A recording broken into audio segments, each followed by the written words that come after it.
എന്താ വരുന്നതിന്റെ പേര്?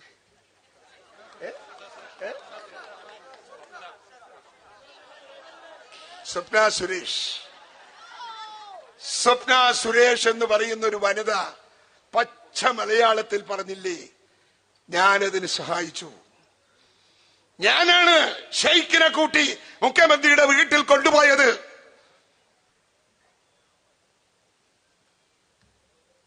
കേന്ദ്ര പോലീസിന് അവർ എഴുതി കത്ത് കൊടുത്തില്ലേ? കോടതിയിൽ അവർ 164 സ്റ്റേറ്റ്മെന്റ് കൊടുത്തില്ലേ? എന്നിട്ടും എന്താ പിണറായി വിജയനെതിരെ കേസെടുക്കാത്തത്?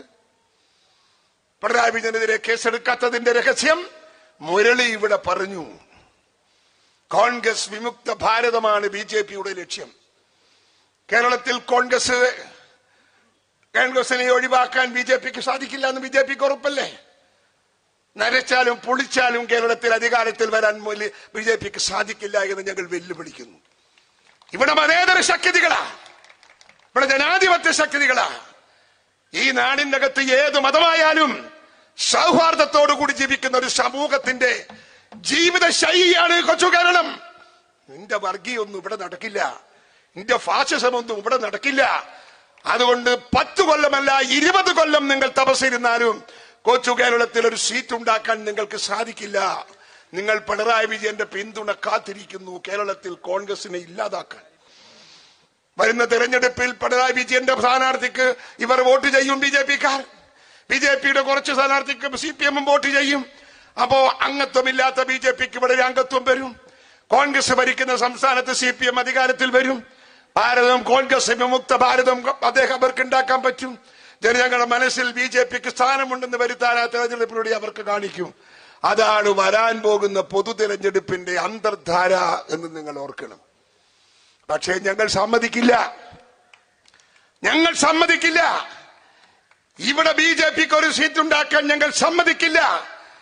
കേരള രാഷ്ട്രീയത്തിൽ ഈ കാണുന്ന തലമുറ, ഈ കാണുന്ന അണിയറകൾ, ഈ കാണുന്ന അണികൾ കോൺഗ്രസിന് കേരളത്തിൽ ഉടനീളമുണ്ട് എങ്കിൽ വരച്ച വരയിൽ നിങ്ങളെ നിർത്താനുള്ള തന്റെ ഇടം ഞങ്ങൾക്കുണ്ടോ? പറഞ്ഞ തവണ ജയിക്കുമ്പോ നമ്മള് 19 18 18 19 ഇക്കുറി ഞങ്ങൾ പറയുന്നു, നിങ്ങളെ സാക്ഷി നിർത്തി ഞാൻ പറയുന്നു, 20 ഔട്ട് ഓഫ് 20 കേരളത്തിൽ കോൺഗ്രസ് നേടും. അവിടെ നിങ്ങളുടെ സഖ്യമൊന്നും പോവില്ല. നിങ്ങളുടെ അന്തർധാരയൊക്കെ ഞങ്ങൾ ചവിട്ടി തകർക്കും. അതിനാണ് ഈ യാത്ര, അതിനാണ് കരുത്തു പകരാനുള്ള യാത്രയാണ് ഈ യാത്ര. ഈ യാത്രക്ക് നിങ്ങളുടെ പിൻബലം ഉണ്ടാവണം. കേരളത്തിലെ കോൺഗ്രസ് പ്രസ്ഥാനം, ഇന്ത്യയിലെ കോൺഗ്രസ് പ്രസ്ഥാനം, മതേതര ജനാധിപത്യ ശക്തികളുടെ ഈറ്റില്ലം. ഞങ്ങൾ ഉള്ളത് കൊണ്ടാണോ ഇവിടെ മതേതരത്വം ജീവിക്കുന്നത്? നമ്മൾ ഉള്ളത് കൊണ്ടാണ് ഈ രാജ്യത്തെ മതങ്ങൾക്ക് സ്വതന്ത്രമായി പ്രവർത്തിക്കാനും ചിന്തിക്കാനും ഇവിടെ അധികാരം. നിങ്ങൾക്കറിയാലോ BJPയുടെ രാഷ്ട്രീയ ശൈലി എന്താ മണിപ്പൂരിൽ നിങ്ങൾ കണ്ടത്? മണിപ്പൂരിൽ നിങ്ങൾ കണ്ടത് പള്ളികൾ തകർത്തു, ചർച്ചുകൾ തകർത്തു, ക്രിസ്ത്യാനികളെ വെട്ടിക്കൊന്നു, ആയിരക്കണക്കിന് ക്രിസ്ത്യാനികളുടെ വീടുകൾ തകർത്തു.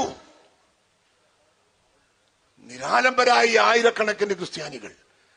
എന്നിട്ട് പറഞ്ഞു, പള്ളിയിൽ ക്രിസ്തുദേവന്റെ വിഗ്രഹം വെച്ചുകൂടാ, ചർച്ചിൽ അച്ഛന്മാരുടെ വൈദ്യ ഡ്രസ് ഉപയോഗിച്ചുകൂടാ.